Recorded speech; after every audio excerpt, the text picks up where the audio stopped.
right, students. So as I had told you, I'm going to do number 11 through, I think, 27 with you.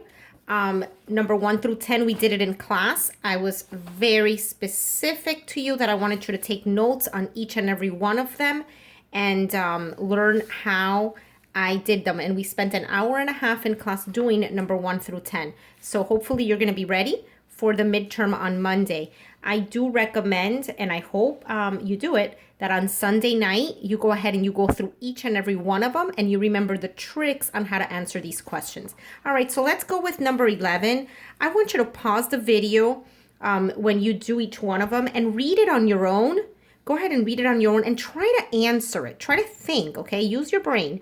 Think of how you're going to solve this. And then you go ahead and you listen to my video. But at first, I want you to try to do it on your own. Okay, so go ahead and pause it. All right. Now, let's do this. Basically, it says solve the following equation using two different methods. Briefly explain both methods. Well, there's two ways of solving this. I mean, there's two things you're going to do to solve this. One, you have to do distribution. Okay, you're going to do distribution. And the other thing that you need to do with this is that you need to convert a fraction to a decimal in order to do it. So let's go ahead and simplify this. So remember, when you have a parenthesis in front of a number, this number is going to multiply through to all the numbers inside the parenthesis. So this is the first thing that you're going to be able to do here. So this means half times x. Okay, half times x is half x. Okay, plus half times 3 is 3 over 2. If you don't know how I got half times 3 is 3 over 2, remember every whole number has a 1 underneath. Okay, and you multiply the numerators, which is 1 times 3 is 3. You multiply the denominator, 2 times 1 is 2, and that's how I got that. So you already did step 1. You already multiplied through, so you can get rid of your parentheses. Equals negative 0.27. Okay, now how do my whole goal when you see something like this is to isolate the x. I want to leave the x all by himself. So what do? Well, the easiest thing is if you have a plus 3 halves, I can go ahead and subtract 3 halves because a positive 3 halves minus 3 halves equals 0, and I just eliminated that. So whatever I do to the left, I must do to the right. So if I subtract 3 halves here, I need to subtract 3 halves here. Okay, now I always go ahead and rewrite everything so that everything is nice and neat and I do not get confused. So you leave the half x by himself, just like that, equals negative 0.27 minus 3.5. Now this is the trick here, what's a little confusing. In this particular problem, you're like, wait a second, this is a number and this is a number without a coefficient. So I can combine these, okay? But one of them is a decimal and one of them is a fraction. Like, oh my goodness, how do I do that? Well, not too difficult. Go ahead and convert them to the same thing. So I'm going to convert the 3 over 2 into a decimal so that then I can add these together or subtract them together. Okay, and the way that you convert this is that you simply divide. So 3 over 2, put the 3 down, 1, 2, 1. This has a decimal here, put it up. 2 goes into 10 5 times. 5 times 2 is 10, and you're done. So 3 over 2 is the same thing as 1.5, okay? So let's go ahead and rewrite everything all over again. And don't feel bad about rewriting things. Use the paper. We have plenty of paper.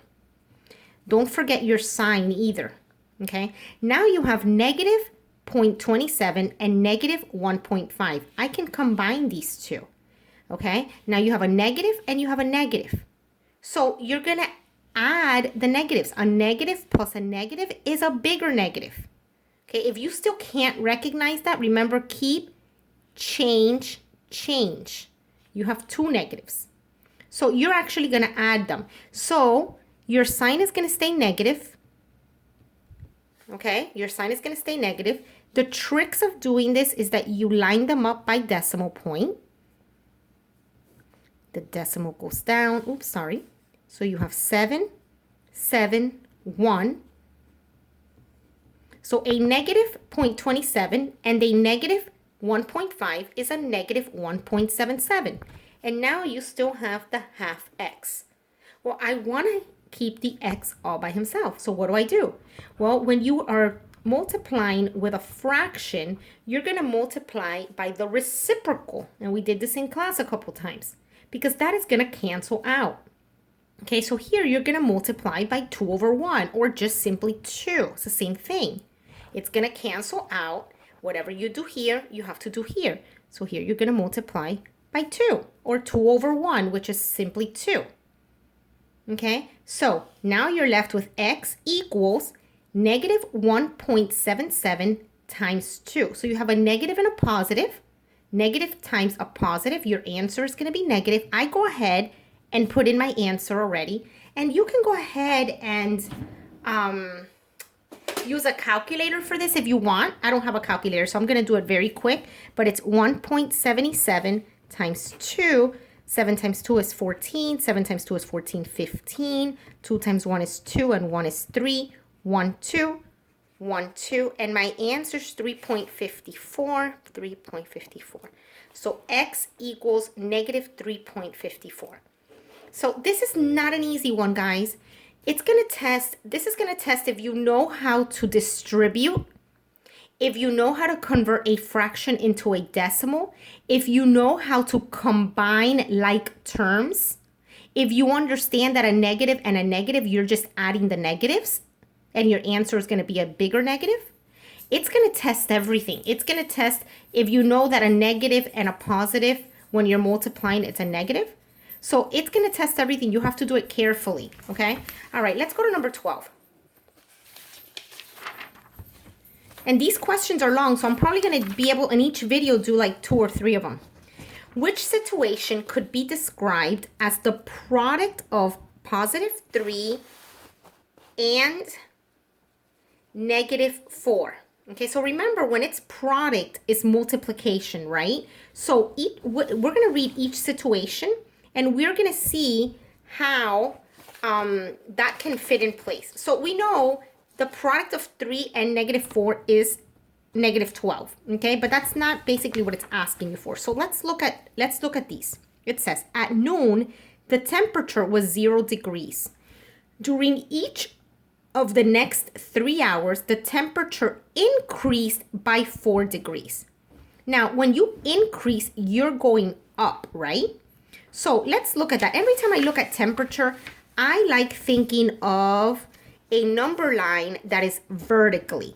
So it says at noon, it was 0 degrees. Okay, sorry, let me look at this over here. At noon, it was 0 degrees. During each of the next 3 hours, so every 3 hours, the temperature went up by 4 degrees. Okay, so it went 4, 4, 4. 3 hours, it went up. Well, 3 times 4 gives me a positive 12. So that's not the same as 3 and negative 4. Option B, at noon, the temperature was 0 degrees. During each of the next 4 hours, the temperature increased, also went up by 3 degrees. So again, that's an increase. So it's going to be 4 times 3. That's not this. That doesn't represent this. Let's look at option C. At noon, the temperature was 0 degrees. During each of the next 3 hours, the temperature decreased. It went down by 4 degrees. Okay, so 3 hours, 1, 2, 3, it went down by 4, it went down by 4, it went down by 4. So yes, that one can be represented by 3 hours. It went down by 4 each one. So you're going to end up at the negative 12 degrees. But I never just go ahead and check. This is going to be C. But I want to go ahead and look at D just to make sure. It says at noon, the temperature was 0 degrees. During each, oh, sorry, that's my doggy. Shh, Pikachu, stop, honey. During each of the next 4 hours, the temperature decreased by 3 degrees. It went down by 3. Now, this is also going to give you negative 12, but look at the order of it. It's 4 hours, and it went down by 3 degrees. Here is 3 hours, and it went down by 4 degrees. So this will be 4 times negative 3. Gives you the same answer, but that's not what this is telling you. So your option is C, 3 times negative 4. Okay? Now let's go to number 13. Number 13 is super, super, super easy. I just want you to know what it's asking you. It says Regina used, oh, sorry guys, about my dog. Regina used nuts and fruits to make trail mix. The graph below shows the quantities of nuts and fruits she used for each serving. What do points on the graph mean in the context? In here, basically, they just want to show you, hey, sweetheart, how was school? That was good. All right, sorry, my son just came home. So they just want to show you that you understand how to read graphs. So here, it's always your X, and here is always your Y, okay? And it's telling you nuts used, fruits used. So what do the points on the graph mean in this context? So go to the first point and look at what is your X. Well, your X is 2 and your Y is 2. So basically what it means is for every 2 nuts used, Regina uses 2 fruits. And continue, okay? You can look at the point 4, 4. For every 4 nuts used, Regina uses 4 fruits. And the next point, 6, 6.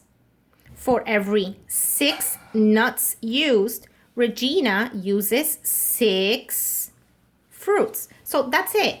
So if you get a question similar to that, and they just said, what do the points on the graph mean in context? You're basically going to just type in, if it's computer-based, or if, I'm not going to give it to you computer-based. You're going to do it like this. You're going to type in what this represents. Now, it might not say nuts and fruits. It might say something else. Okay, I'm going to change it on you. But I want you to be able to read the points and tell me what it represents. All right, number 14. Oh, no, not number 14. I'm going to stop this video and I'm going to continue with number 14 in another video because it is already 13 minutes.